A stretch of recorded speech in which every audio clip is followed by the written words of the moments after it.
What? Infertility treatment? We don't need that. All you need to do is take care of the house and family. What? That's unfair. I was taken aback by Lawrence's unexpected remark, feeling like I was just being treated as a housekeeper. Despite my anxiety, I carried on with my days. While cleaning Lawrence's room, I found something shocking. A birth video of a woman I didn't know. Who is this woman? As I was wondering what to do, a man named August appeared. I enlisted August's help to expose Lawrence's affair in front of our entire family. In the Keaton family, it's a tradition to gather at our parents' home on Christmas night. I made a suggestion to my in-laws. Lucas, could we host this year's Christmas gathering at our apartment? After explaining everything, my in-laws agreed. Thus began my revenge on Lawrence. I'm Maria, a 40-year-old housewife, married for 3 years. I married Lawrence at 37 and have been longing for a child. But even after 3 years, we still couldn't conceive. I met Lawrence, who is 3 years older than me, at a party, and we got married. The Keaton family, Lawrence's family, is a well-known, prestigious family in our area. It was somewhat surprising that Lawrence, the son of such a wealthy family, remained single until he was 40. However, we clicked, and I thought we were a good match, so I didn't hesitate to marry him. After our wedding, we started living in an apartment near his parents' house. Eventually, we planned to live with his parents, which seemed natural since I married their only son. Both of my in-laws cherish me as their daughter-in-law. Lucas could be a bit difficult, but my mother-in-law Diana was very kind. So I thought we would manage just fine. Following Lawrence's wishes, I quit my job to help out with family chores. I've always enjoyed helping others. I thought my dream of a happy married life was starting. But about a year into our marriage, I began to notice a change in Lawrence. He had been so kind when we first married. Recently, however, he seemed increasingly distant. When he came home from work, he wouldn't even say, "I'm home." He just handed me his shirt and said, "Wash this and iron it." We barely talked except when he had chores for me. I wondered, did I do something to upset him? Reflecting on my actions since our marriage, I couldn't find anything that would have angered Lawrence. Still concerned, I decided to talk to Diana about it. "Diana, recently I feel like Lawrence has become colder. He hardly talks to me unless it's about chores. Am I doing something wrong?" Diana smiled kindly and answered, "Lawrence is just like Lucas. After we got married, Lucas was the same way. Maybe Lawrence, like his father, finds it awkward to talk with his wife. So I shouldn't worry too much?" "Perhaps that's just the nature of marriage. Over time you'll come to understand each other better." Her words reassured me a little. Lucas and Diana have a very good relationship now, so I thought maybe Lawrence and I will get along better as time goes on. But I was still worried. Maybe if we had a child, Lawrence would change. I've always loved children and longed for my own. To that end, I checked my basal body temperature every morning and tracked the best days for conception. I also tried to lead a healthy lifestyle to improve my chances of getting pregnant. But 3 years into our marriage, there was still no sign of pregnancy. Maybe the problem was me. I decided to bring it up with Lawrence. "Lawrence, we've been married for 3 years and still no children. I was thinking we should get checked." "What do you mean, get checked?" Lawrence asked with an indifferent expression. But I gathered my courage and continued. "I mean, either you or I might have an issue. Maybe we should consider infertility treatment." I hesitantly brought up the topic of infertility treatment, but Lawrence just looked annoyed. Then he said something unbelievable. "What? Infertility treatment? We don't need that. Just do your chores and take care of the family." "What? That's harsh." I was shocked by Lawrence's unexpected response. I felt like he was treating me as nothing more than a housekeeper. Don't you want children? Even Lucas is expecting someone to continue the family name. I challenged him, but Lawrence seemed lost for words for a moment. "That'll work itself out." "What do you mean by work itself out?" I questioned his vague response, but he didn't reply. "The heir will work itself out." I couldn't stop thinking about what Lawrence had said, and the meaning behind those words would be revealed in an unexpected way later on. I spent each day burdened with anxiety. Day in and day out, cooking, laundry, cleaning. It was a never-ending cycle. I told myself it was natural since I was a daughter-in-law, but it felt increasingly empty. I was cleaning Lawrence's study again today. The room is lined with countless books. I have to carefully dust the spaces between them. Next to the bookshelf, there's a large CD rack. Due to the awkward gaps, I need to take everything out to clean it properly. I carefully removed each item, trying not to mix up their order. It seems the top shelf is filled with DVDs. While taking out about 20 at once, I lost my grip and dropped them all. Oh no! I need to put these back exactly as they were. All of the DVDs had fallen out of their cases, and I couldn't tell which belonged where. Lawrence is meticulous, so he labels both the DVDs and their cases. I started matching the labels on the DVDs to their cases. Among them, one caught my attention. I couldn't tell what it was about, but it read, November 30th, 2022, Clyde's birth. Clyde? Who's that? Seeing this reminded me of Lawrence's words. The air will work itself out. Suspecting a connection, I decided to play the DVD. I took it to the living room where the TV and player were. Pressing play, the screen showed a dark room with a bed that looked like a hospital examination table. A woman in her early 20s lay on the bed, smiling at the camera. She wore oversized pajamas, and her belly was visibly large. She was pregnant. The woman calmly smiled, then suddenly grimaced in pain. "It hurts! Lawrence, rub my back!" "Rosamond, just a little bit longer. You can do it." This must be labor. But more than that, I was startled by the voice of the man rubbing her back. Is that Lawrence's voice? The pregnant woman called him that too. She was in obvious pain. I've never experienced it, but it seemed like the baby was about to be born. So this was a labor room. Who is this woman? This woman in labor, continuously calling for Lawrence. Why was Lawrence there with her? After a while, several women in nurses' uniforms, presumably midwives, entered. They were guiding the pregnant woman in breathing techniques. The pregnant woman was then moved to the delivery table, and Lawrence followed her. It seemed the filming had paused for a while, and then, in the next moment, incredibly, the scene vividly displayed Lawrence attending the birth. Throughout her pain, the woman continued to call out Lawrence's name. "Rosamond, it's okay. I can see the head. Just a little bit more. You're doing great." Lawrence's excited voice echoed. Tears started rolling down my cheeks. Lawrence was having an affair. The date on the label was exactly 1 year ago. This meant the affair had been going on for nearly 2 years. Was this DVD definitive proof? But this alone wasn't proof that the child was Lawrence's. In situations like this, I'd need a lawyer or a detective to investigate. However, Lawrence only gives me enough money for living expenses, so I don't have much to spare. As I was lost in thought, the doorbell rang. Looking out the window, I saw a man in his late 20s. "Hello, may I ask who you are?" "My name is August. Is Lawrence home?" He looked troubled. "No, my husband isn't home yet." "I see. You're his wife, aren't you? Sorry to bother you, but may I have a moment of your time?" I was curious about this troubled-looking man. Opening the front door, he politely handed me his business card. He introduced himself as August. The name sounded familiar. "Actually, I came to talk to your husband about a colleague of his, a woman named Rosamond." The name Rosamond caught my attention. It was the same as the pregnant woman from earlier. Is this Rosamond by any chance the woman who gave birth about a year ago? Upon hearing my question, August showed a look of surprise. "Why do you ask? Did your husband mention something about acknowledging a child?" "Acknowledging? What do you mean?"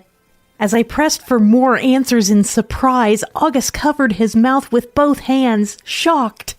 "I'm sorry," he said, clearly regretting his slip of the tongue. I calmed him down. "It's okay.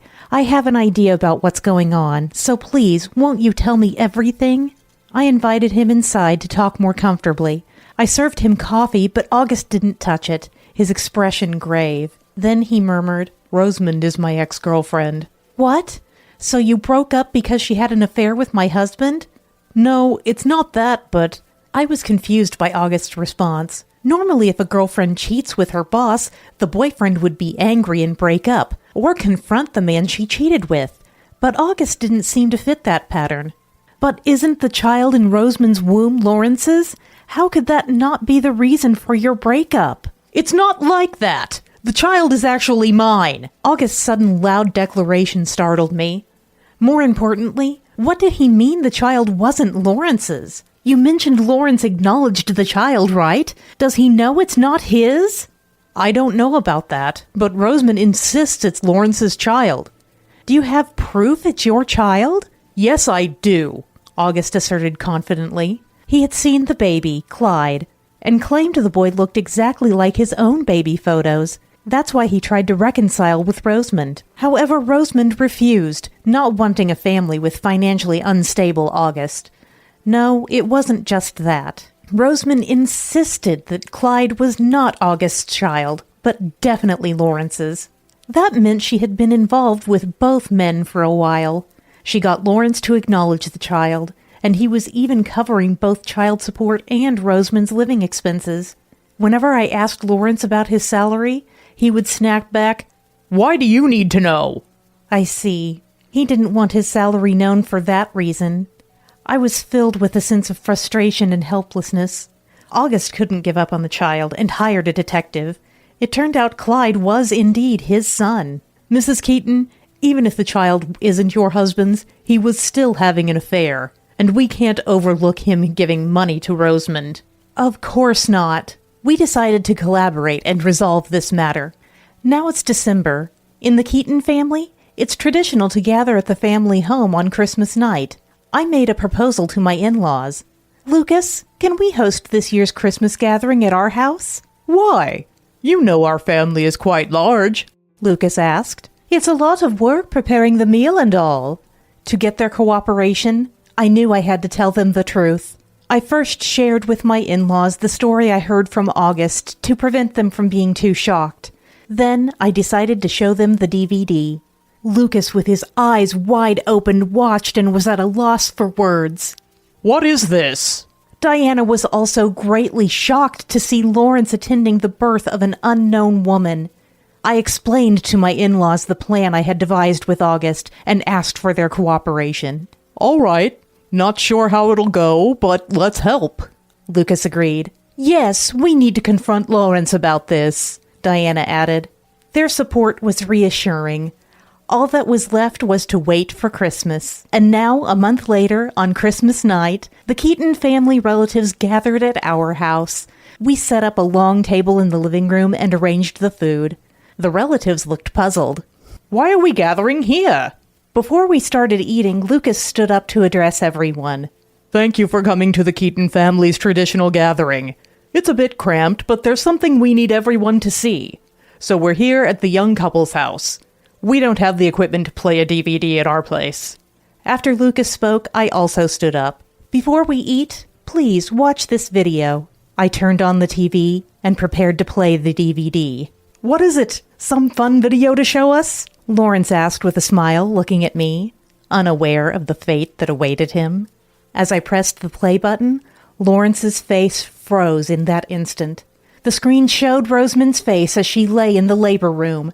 Is this? Hey, stop it, Maria! The relatives around us started murmuring in confusion. What is this? Who is this pregnant woman? Everyone's gaze turned to Lawrence, realizing the trouble he frantically searched for the remote control. But anticipating this, I had hidden it. When Lawrence realized there was no remote and approached the video player, Lucas stopped him. Stop it! Let it play! Desperately trying to stop the video, Lawrence struggled, but he was held back by Lucas and me. Lawrence, give it up. Just watch quietly. Told off by his own parents, Lawrence fell silent, tears welling up in his eyes. Meanwhile, the birth video continued to play. This means Lawrence has a secret child. Oh, to think someone in our Keaton family has a mistress. If people find out, we won't be able to show our faces around the neighborhood. Amidst the commotion, with some relatives crying, I tried to calm everyone down.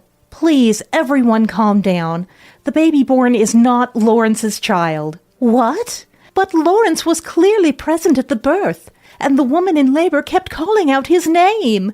Everyone looked at me with puzzled expressions, and among them, Lawrence seemed the most shocked. Maria, how did you know that?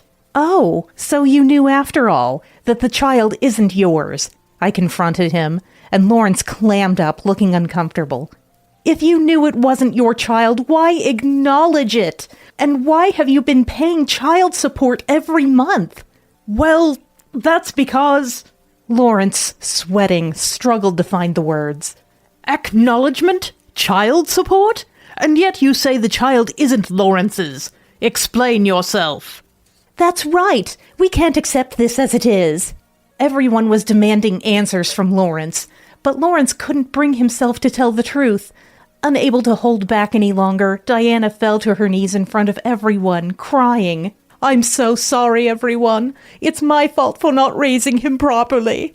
As Diana sobbed, I patted her back to comfort her. No, Diana, this isn't your fault. I'm about to call someone who can testify to that. You're right. Sorry for losing my composure. With tears still in her eyes, Diana looked up. Sensing something was amiss, Lawrence confronted me. What's going on here? What are you planning? Be quiet, Lawrence. This whole mess is your fault in the first place. That's right. Even if the child isn't yours, the fact remains you had an affair. The room fell silent at my in-laws' words. It was about time for me to make the call. I took out my mobile phone and called someone. A few minutes later, the doorbell rang. It was August who had been waiting nearby. Behind him was Rosamond, holding Clyde. As I let them into the living room, the relatives began to murmur. Isn't that the pregnant woman from before? Yes, it is, and this man, August, is the real father of the child. I introduced August to everyone. August had brought Rosamond, as planned.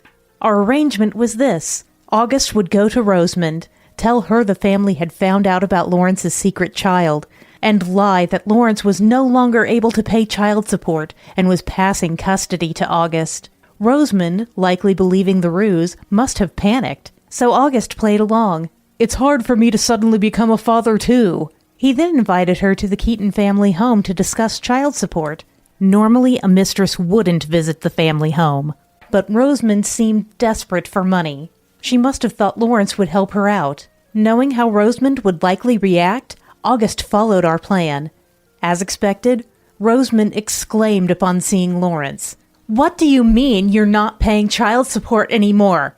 And even transferring custody to this poor man? How cruel! What? I haven't said anything like that. Ha ha ha! You were tricked, Rosamond.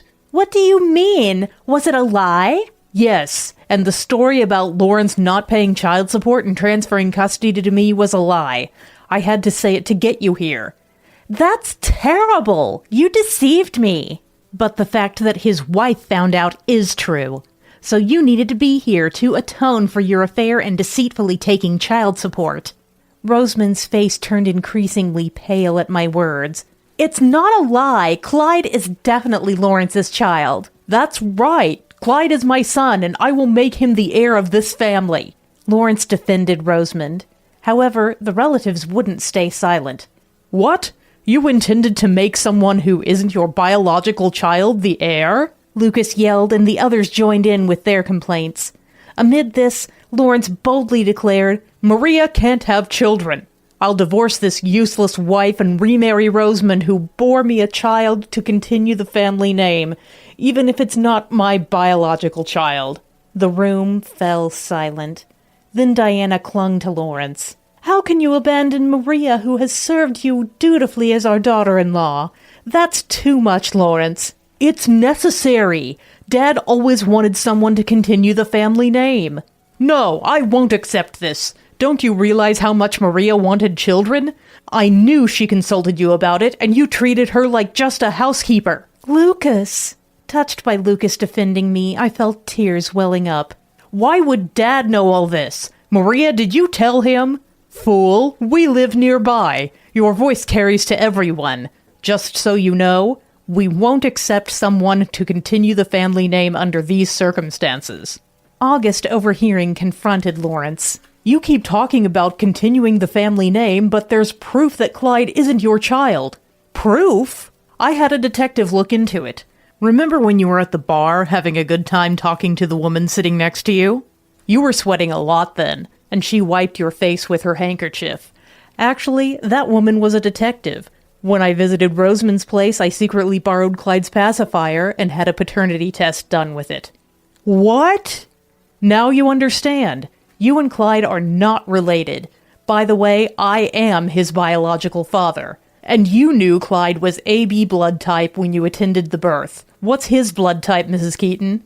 O type, so they can't be parent and child. You hid that fact and claimed to be A-type when acknowledging the child. Since Rosamond is B-type, I'm A-type. With these revelations, Lawrence's voice broke down with emotion.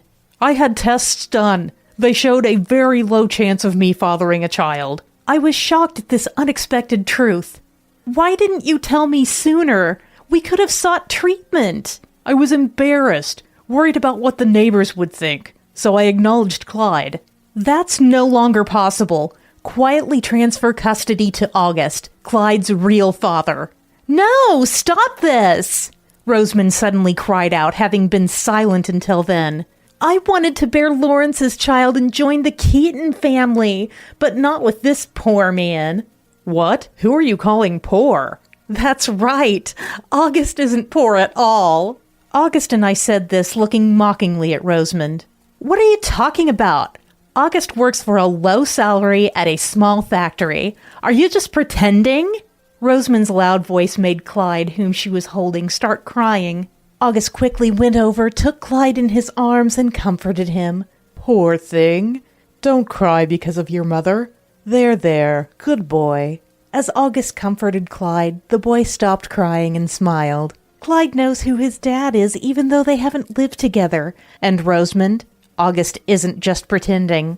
I took over holding Clyde so August could explain. I work at a subcontractor for my parents' company. What do you mean? Ever heard of Arrington Corporation? At that, Rosamond's mouth fell open. The biggest local corporation, you mean? That's right. My dad runs it. I'm learning the ropes at the subcontractor to eventually take over the family business. Rosamond was shocked at this revelation. Then she suddenly smiled, pleased. Great! So Clyde's dad is going to be the president. Then I'll be the president's wife. Just as Rosamond said something so opportunistic, she forcefully snatched Clyde back from me. Holding him tightly, she declared, Clyde, we'll live together with your dad. No, I'll take custody of Clyde, but I won't be with you.